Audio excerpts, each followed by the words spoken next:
Best ever listeners, how you doing? Welcome to the best real estate investing advice ever show. I'm Joe Fairless. This is the world's longest running daily real estate investing podcast. We only talk about the best advice ever. We don't get into any of that fluffy stuff. With us today, Jay Williams. How you doing, Jay? I'm doing good, my man. Thank you for having me. Well, my pleasure, and I am grateful that we're going to spend some time with you. Best ever listeners, you know Jay, and if you need a refresher, let me just give you a quick one. He is a former NBA player. He was drafted number 2 overall by the Chicago Bulls, got into a motorcycle accident, and he pivoted his career from NBA to now an entrepreneur and multi-talented, a businessman, one of which occupations is being a ESPN college basketball analyst. He's also a motivational speaker and many other things. And he's also the best-selling author of the book, Life is Not an Accident, a memoir of reinvention. So, Jay, let's start off with that. What does that title mean to you? First off, who would have thought it took me 3 years to write, close to 290 pages. Books aren't easy. Yeah, they're definitely not, man. They're more stressful than anything. And The most humbling part about it is, writing draft after draft and then being vulnerable enough to share that insight about what you're going through in the darkest moments of your life with your inner circle. And having guys like Coach K, after you put a year and a half into it, read it and then call you and with that Coach K-like voice say, yeah, I think this is pretty shitty. I want you could do a better job. Mm-hmm. And you being honest with yourself and saying, wow, okay, back to the drawing board. But I guess overall premise of it is that I found myself in a very bad place for a very long time because of decisions that I made in my past. And it's all about owning your journey, owning your experiences, and using that as something empowering, where I think a lot of people run away from bad things that have happened in their life instead of documenting it, recognizing it, thinking through it, and then using whatever experience they've been through as something as a positive driver in their life to push them to be more and with whatever capacity they decide to pursue. So recognizing that all these incidents have led up to this point that have allowed me to be the person I am currently today. And that person is exponentially different and stronger than the person that it happened to when he was 21 years old. And you're 36. I am. You're 36 now. I'm 90, I feel like. When I'm curious on the feedback that Coach K gave, and we're talking about head coach for Duke, gave your former coach, gave you on the book. What was the difference from that version that he read to the end version? Sometimes when you're writing, there's a tendency for you to be so worrisome about the way you're perceived by everyone. And, not just yourself, if you have the moxie or the confidence to be vulnerable about your experiences, how vulnerable are you going to be about the experiences you've had with the people that you are closest to? And then are you doing a disservice to truly telling your story if you're not going to be candid and honest about your relationship, about where that was in comparison to where it is now? And I think there was a big push from him for me to find out more about myself. And he's always a person that drives people for self-exploratory journeys. And so for me, the more honest I was with myself and the less I was the BS Jay and what I want the perception of people to think of who Jay was, he once again pushed me in the direction of being truthful. And, when you tell your truth, it helps other people confront their truth with your truth. And then it's your job to find common ground. Mm-hmm. Can you think of a specific story or example that wasn't in their pre-review, but it was in their post-review? Yeah. Very sensitive subject. It was in particular with Coach K, and I'll give you one for my father because it's in a weird way. They're both like my fathers, right? I mean, I obviously have a dad. My dad has raised me since I've been a little boy, and he's done a hell of a job, all the sacrifices he's given me. But then Coach K, in my formidable years as well, kind of stepped in as a coach in that capacity. So The one with him was recognizing that at the time he was very traditional, and he liked for guys to stay in school for 3 to 4 years, and he wanted people to graduate. And it was difficult for him to adjust to the new culture, where kids wanted to be one and done, kids wanted to get in and out. And having to address the fact that after my sophomore year, we won, and he allowed me to make the decision myself. But in retrospect, you think about it, he should have told me to go, and how to confront that with him, even though I did graduate in 3 years. And once again, owning my journey, it happened for a reason. Look where I am now. But the advice I would have given some other kid is that you only get a certain amount of time to capitalize on that skill set that you have. In particular, we've seen all these injuries with Gordon Hayward. We saw one last night, in that game, in the football game. So, that was something that I had to address. And how are you going to handle that with your coach, right? Who is, by all means, John Wooden-like, okay? Yep. So one of those moments where you're honest with yourself. And then with my dad about, going through what he went through back when he was younger. And there was a history of domestic violence in my house, and how that ultimately affected me and affected my relationship with him, and how I've had to work through that, in particular with forgiving myself with my own accident. I had to learn how to forgive others and not hold slight or animosity if I was going to learn how to forgive myself. So I think there were some really cool life lessons that he forced me to address. Mm-hmm. And, it's one thing when these things happen to you. It's another one where you're writing it down and you're forced to thoroughly think through it, and you can't dismiss it and almost suppress it and act like it didn't happen. Mm-hmm. And when you say your own accident, you're referring to motorcycle accident where you hurt yourself, and basically NBA career was no more after that, right? Yeah. When you hit a utility pole going around 65, 70 miles per hour, it inevitably changes the path of what you thought your original path was. And so, taking all that and then once again owning it and helping other people empower themselves with owning their own journey is something that I'm very passionate about. With that circumstance and other circumstances, you've come up with this approach of you document it, you recognize it, you think through it, and use it as a positive driver. What are some positive what are some positive things that have come out of that experience? Because I imagine, but correct me if I'm wrong, that has been one of the most life-altering experiences that you've come across. But I don't know, so I'm just guessing. I'm knocking on wood. Yeah. It is.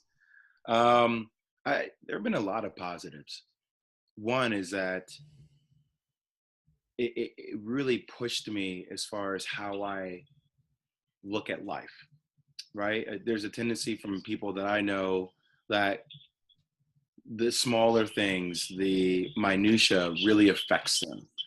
And I think I'm able to sift through the minutia and recognize the bigger picture, and also recognize that when certain things don't happen the way that I really work hard for them to happen, to understand that, okay, like this is all part of the plan. Now, it may not be the plan that I've been trying to orchestrate, but ultimately that's my own plan. And not to get into the whole spiritual stuff, but you have to believe that there's a purpose behind everything. And that ultimately that my purpose is one that's going to continue as long as I push and drive myself to be fulfilled. So that's one positive. Another positive is recognizing the importance of my relationships. I just lost one of my best friends, and I haven't really been punched in the stomach like this for a very long time, since I was 21. And there was also a tendency for me to get lost in my work.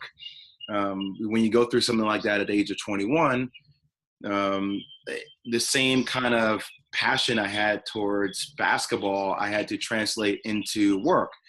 And that has ultimately led me to be in a really good place work-wise. I don't know if it allowed me to spend as much time on my own personal growth and the growth of my friendships, and the candidness and the honesty with some of my friends and with some people I care about in particular. And writing my book was the first step towards that. But I lost one of my really good friends, Peter Stein, the other day, a couple of days ago, 2 days ago, actually. And, going to the viewing, those are the things that just remind you how important each and every moment are.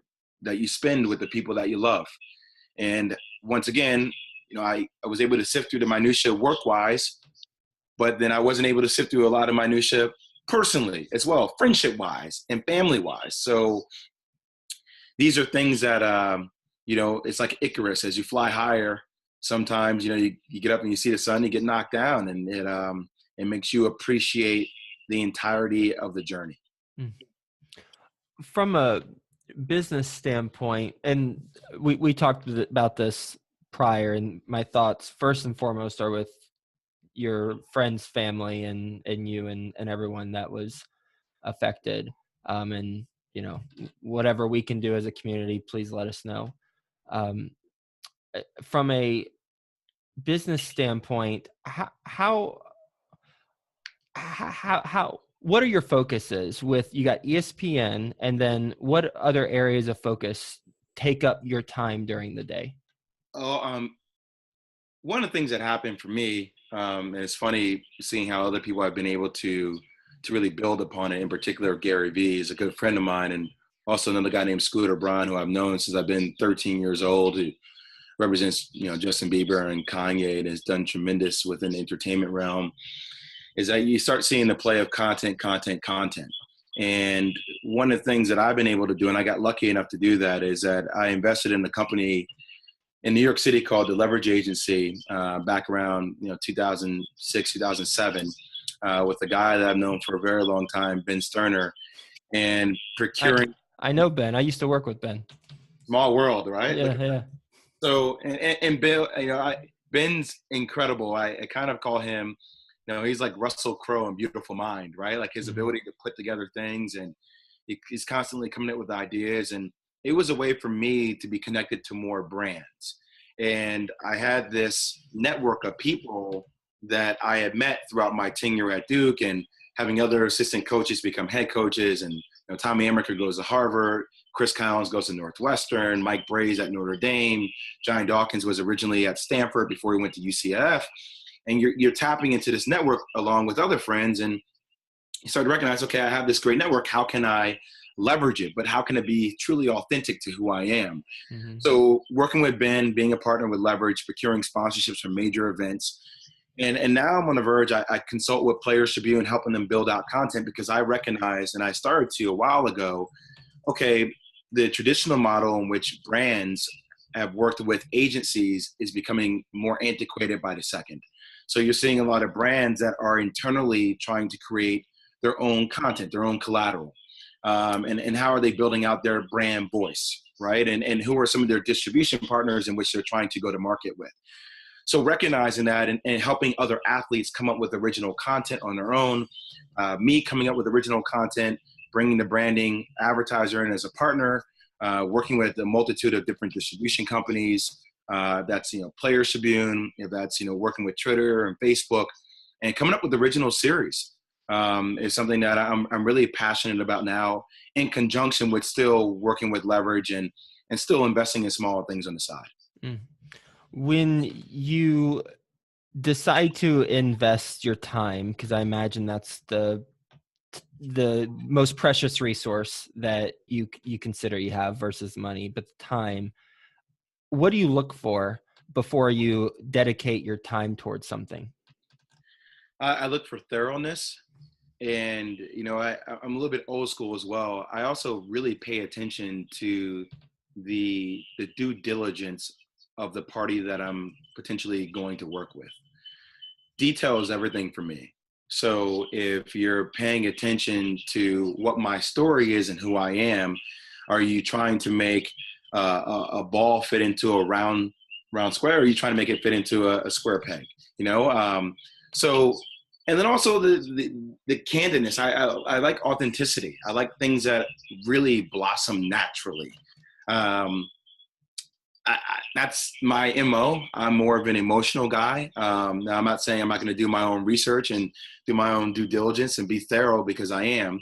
But I like seeing that kind of creative passion from the person that I'm working with. Are they truly invested? Because one of the things I recognize being from New Jersey, New York, is that I meet con artists all the time.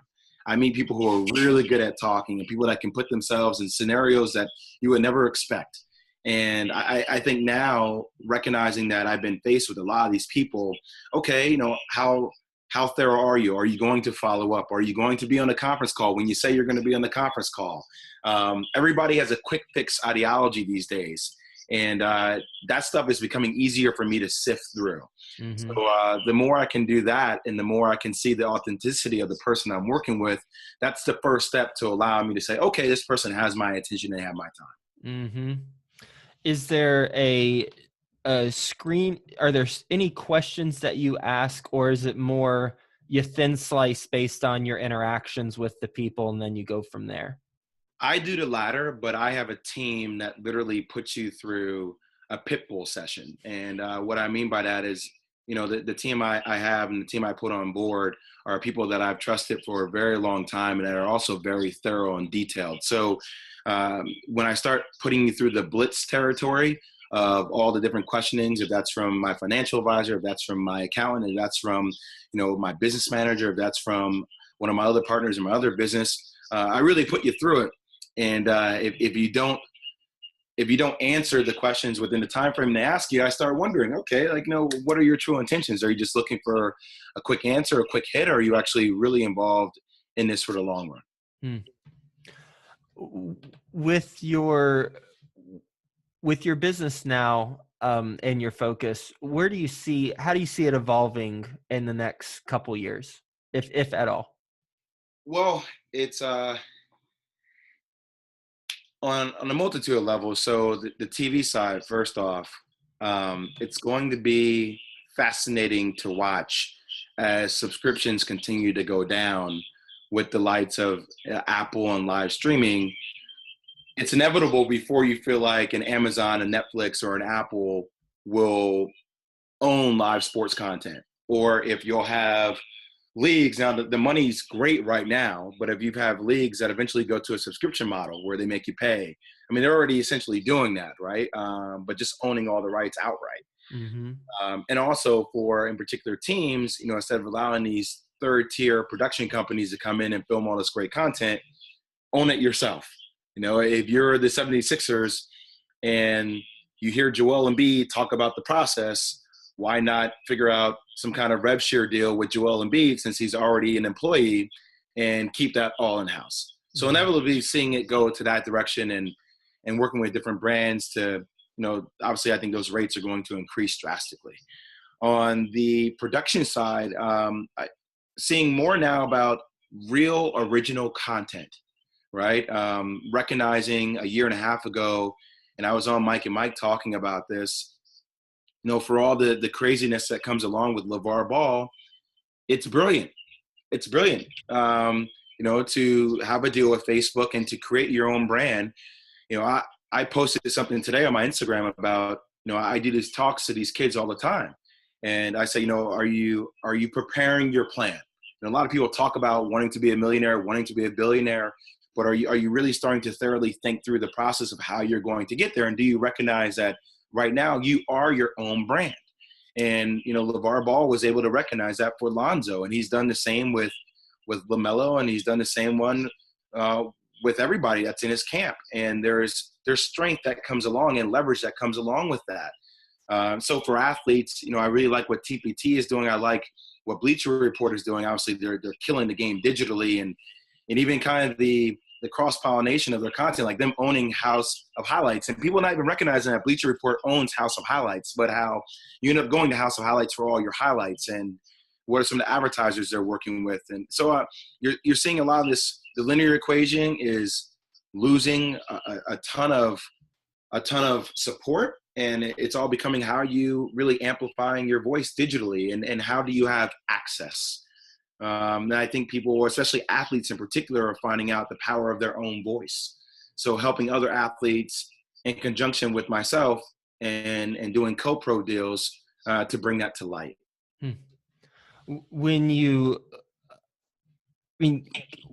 you're involved with the industry that you're in, and you are an expert, you're consulting, you're helping come up with different deals and brokering the deals with talent, with, you know, and brands.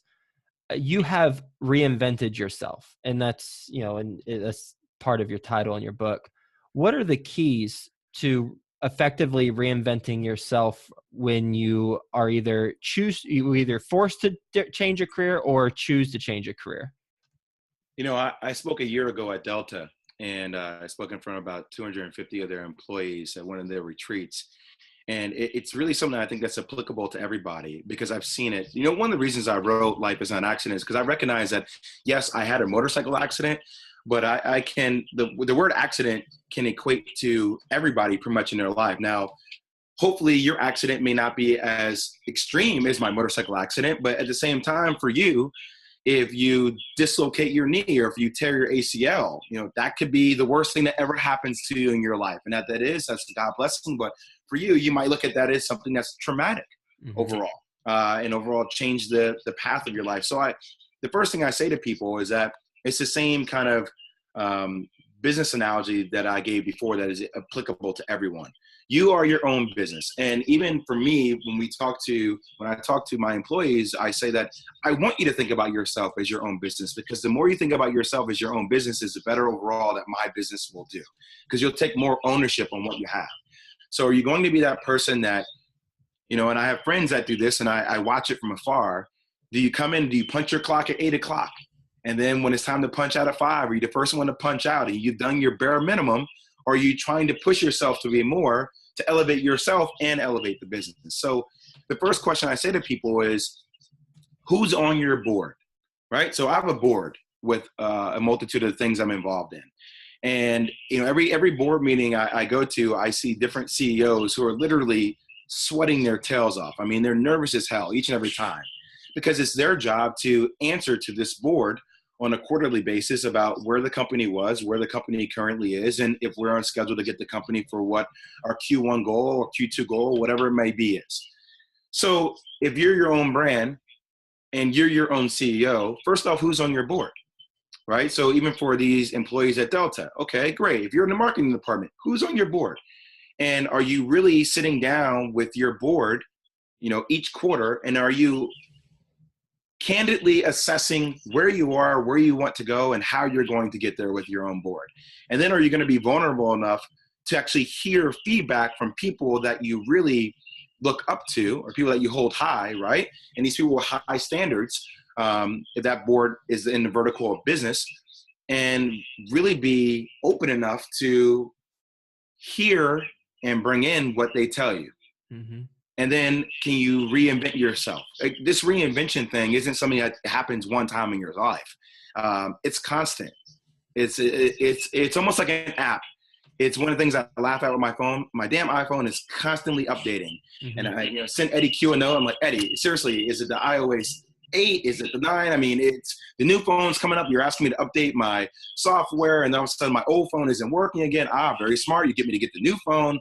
And that's how we should be individually. You should be, if you have your board and you put people that you look up to, and that they're going to hold your feet to the fire with this. Are you constantly updating yourself? Or are you taking in information to make you better? And I think that's the major part to reinventing, because it needs to happen, because we're constantly updating within society. Who's on your board? I've been lucky. I have a multitude of boards. So I have a business board. A guy that I've known for a while, since I've been 13 years old, and it's been great to watch his story, is Scooter. I call him Scooter now, but his name is Scott. And what he's been able to do with some of the people that he's been able to represent and what he's been able to build, I bounce ideas off him all the time. And he's one of these guys, he's very upfront, he's very honest, and he holds my feet to the fire. Another guy is a guy named John Wren, who was the CEO of Omnicom for a very long time. And obviously, when you work with over 5,000 brands, he recognizes where brands were, where they are currently, and how the landscape ultimately is changing. Another guy is Matt Blank, who is the CEO of Showtime. I've known Matt for a while, and watching what they're trying to do at Showtime, and competes with HBO and Cinemax, and where they are right now, and how their game is ultimately changing with live streaming. A guy named Mark Klaus, who was the CMO over at Mondelez for a while, but now is the CEO over at Pinnacle Foods, is a very dear friend. And then a guy named Carl Liebert, who ran 24-hour fitness for a while, did that, and then decided that was not for him, and took another route, and now is the CEO of USAA Bank. And the beautiful part about all these guys is that I wanted to be successful business-wise, but one of the things I was very scared at is the more success I found on the basketball court, the more I started to lose myself personally. So for me, I was like, hey, I want to have a smorgasbord of a board, if that makes sense. I don't want these guys just to be successful in one vertical. I want these guys to be good individuals.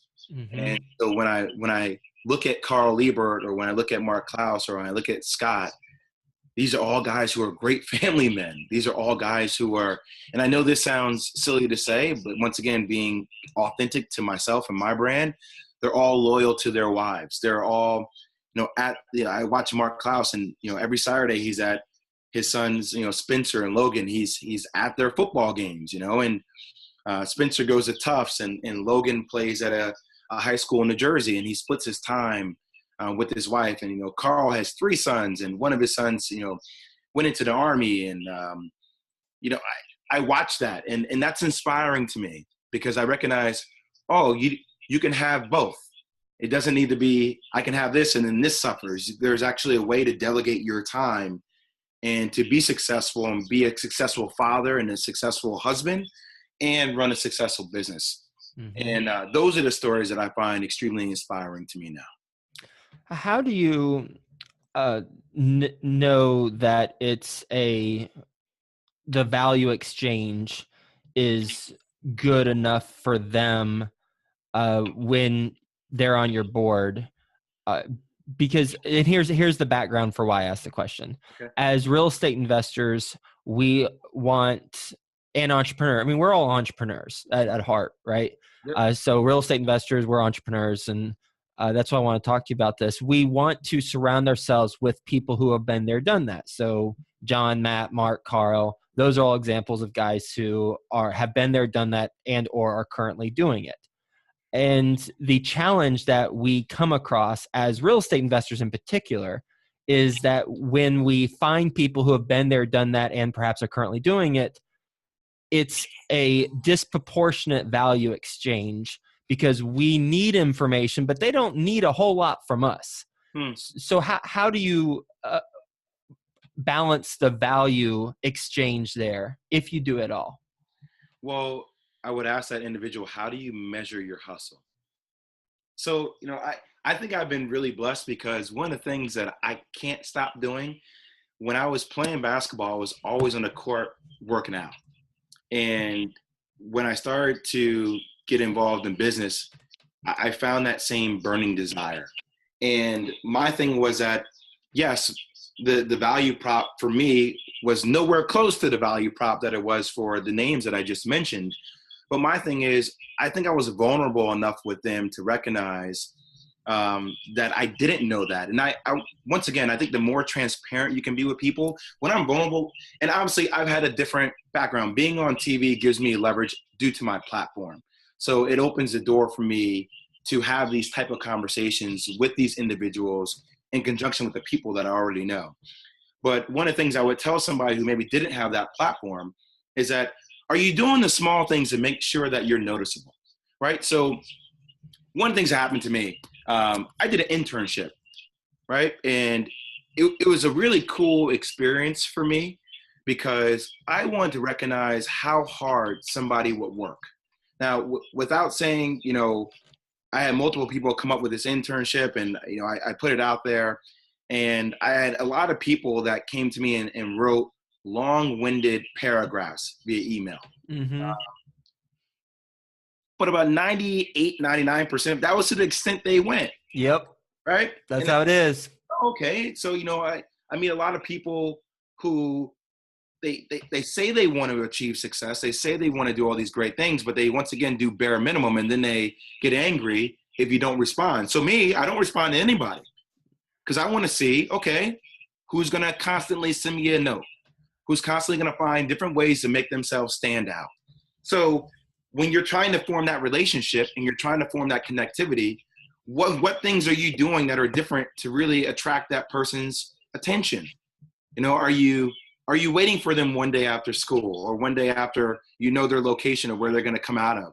Are you doing, and I know some of these things may sound crazy, but at the same time, I want somebody who's a little bit crazy. I want somebody who's willing to push themselves to go to a different level, that all of a sudden the regular person wouldn't do that, because I know that at the end of the day, that person is going to do whatever the hell they need to do in order to get it done. Now, as long as it's in, in a credible way, right? But I'm never going to turn down spirit of the hustle. And I don't think a lot of people have that.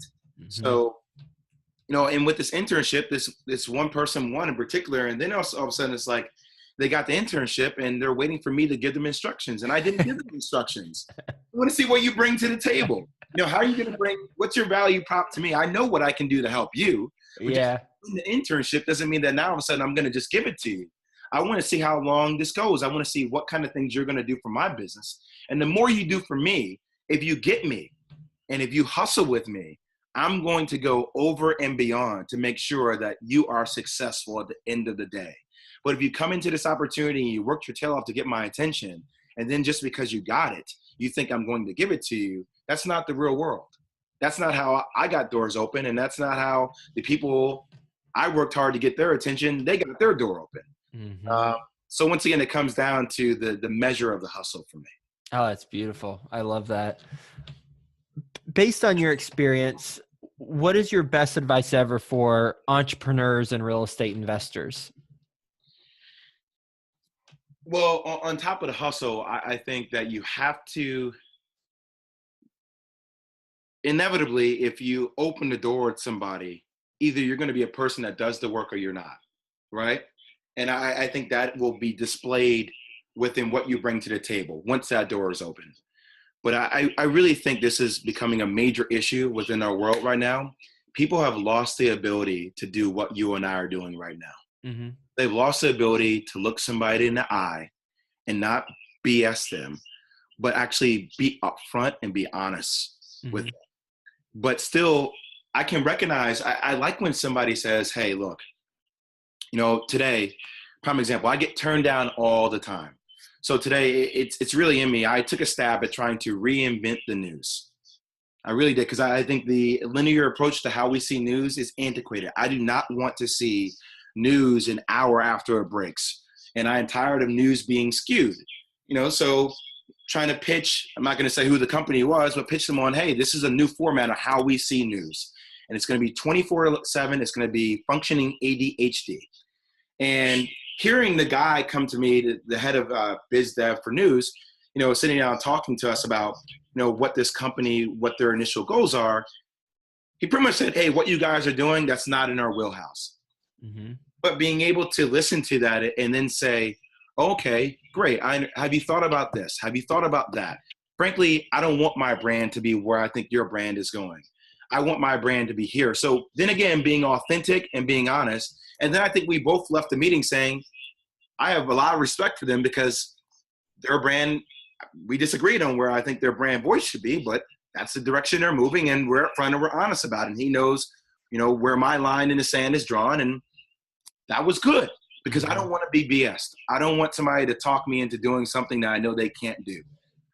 So I think the ability to convey a message and the ability, once again, to be very candid and upfront about what your value prop is and the things that you can't do. But once again, what makes a great CEO? There are a lot of things I can't do, but I'm going to surround myself with the best people to do them at the best of their degree in order to achieve the business. Some pretty powerful business lessons, and very grateful for that. We're going to do a lightning round. So you ready for the best ever lightning round? Let's do it, man. I like that name. Best ever lightning round. Well, I guess I like to set the bar high because, it's the best ever. We've got some questions from listeners who have asked these questions, and we handpicked a couple of the questions. So here we go. This is from Charles in your neck of the woods, New York City. Did writing your book help you through your tough times? thinking about writing another book. I mean, I think everybody honestly has a book in them. And one of the things that I would tell or really kind of implore everybody to do is to write down your experiences that we had in life, and really take those things and read it and see the evolution of how you think, and are you challenging yourself to think differently. And I know for me, at being 36 years old, writing my book and continuing to write op-ed pieces or different things on where we're in sports allows you to formulate opinion. And it also allows, I start becoming more of a voracious reader. And I think hearing other people's stories and really, equating those stories to my life just allows me to pick up on more and more knowledge. So yeah, that's where I would leave that. Best ever investment you've made that you haven't talked about already on our call? A little small investment in Uber. What's a mistake you've made when investing? I think it's a mistake I made is when you, without going into the particular, I had one business that I had a chance to invest in, and I did. And let's just say that I got really excited because I got excited about the person in the investment, and the entity that the person was working with, I thought was talented, but it didn't really pan out. Mm-hmm. And I quickly recognized that, okay, like there's multiple levels to an investment. Like, just because you have a great CEO, you have to really work with that CEO to make sure that they hire the right people underneath them. And I think that even though his ideas were tremendous, his execution and the people that he hired underneath him weren't the right people to really lead the charge. How would you qualify that if presented a similar opportunity in the future? I give myself a more firm stance on that board, and I start really evaluating what that vetting process is. And I'm a lot more strict now at 36 than I was before when I was 25, 26, looking to make one of my first seed investments. This is from Aaron in St. Louis, and he asks, for anyone who wants to play in the NBA, what is a single piece of advice you can offer him? Make sure that your mom and dad are above 6 feet tall. No. Playing in the NBA is, like, it represents less than 0.001% of the world. Okay. So very arduous task. I will just say, as you continue to get better at whatever your skill set is, one of the best pieces of advice I ever got was from a guy named Steve Nash. I don't know if you're familiar with Steve, but Steve used to always say, get in where you fit in. And, I remember Ben Wallace, who was a guy that played for the Detroit Pistons. Everybody now wants to show that they can score. And Ben was like, I screen, I rebound. Like, I remember him in USA Basketball looking at me and say, and I'm like, Ben, when I give you the ball there, you got to shoot. He's like, hey, I screen and I rebound. I'm like, wow, this guy knows what he does, and he does it pretty damn well. And that screening and rebounding got Ben Wallace $65 million. So not everybody can be LeBron James or Paul George or Kyrie Irving. But if you have a special skill set that you can do extremely well, do it. Get in where you fit in. Isn't that analogous for business too? Exactly. Yeah. How can the best ever listeners learn more about what you got going on? They can't.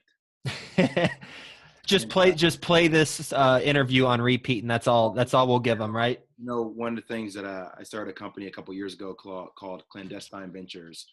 And a lot of people, it was even funny when my PR person was like, hey, do you want to do this interview? And I paid attention to some of the things you've done before. And I was like, yeah, I like this. She's like, well, why do you seem hesitant? It's like, because I don't like talking about some of this stuff or some of the moves I make. But as I get older, I do think I'm starting to be in a place where, as long as I share the knowledge with people that I feel are truly passionate about it, for me, it has to start with a passion. Mm-hmm. And I think I see a lot of people that get involved in business for the lifestyle that it comes along. And don't get me wrong, I'm very lucky again, but I just love to work, man. And I have a hard time being around people that just get into it. It's like playing basketball. Like, I love people, I want to fly in jets, and I want to go here, or I want to do that, and playing basketball can help me do that. And I'm like, that's unfortunate. If you're passionate and you're truly hungry to learn and this is something that you wake up in the morning and you can't wait to go do, then I'll work with you. Hmm. So, and what's the best way to either get in touch with you, your team, or where should they go? Through you, listening to more of these podcasts. I'm very active on social, and look, I'm in this position now where I think in the next year or two I'll be taking on a lot more employees for a new personal direction I plan on going. So for me, I like people that pepper me with questions. I like people, once again, that are consistent. And it goes back to what I said before, man. I think that's my mantra for life. I've worked extremely hard, and it's funny, a lot of people, oh, you're a college basketball analyst. I'm like, oh, that's great that you see me that way, but I do a lot more. Mm-hmm. So if somebody reaches out to me and they're truly passionate about it and they continue to show that effort, then eventually I open my door. But I like seeing that effort made for it. I love that. I love that approach. And I guess I mentioned, very grateful for our conversation. I mean, one of the things that rings true is what you just said, or that certainly surfaced often during our conversation, is the hustle, and how a lot of people don't necessarily have it consistently. There's a vast majority of people, if given an opportunity at one moment in time, they will show hustle, but then it fades away. And that really separates the good from the great and the great from the outstanding, is the consistent hustle. And you gave some great tips and insight on how to break free from the pack, whether it is, working with you, but even more and more high level, just in business, how we separate ourselves from the competition. That is having the consistent hustle and the follow through.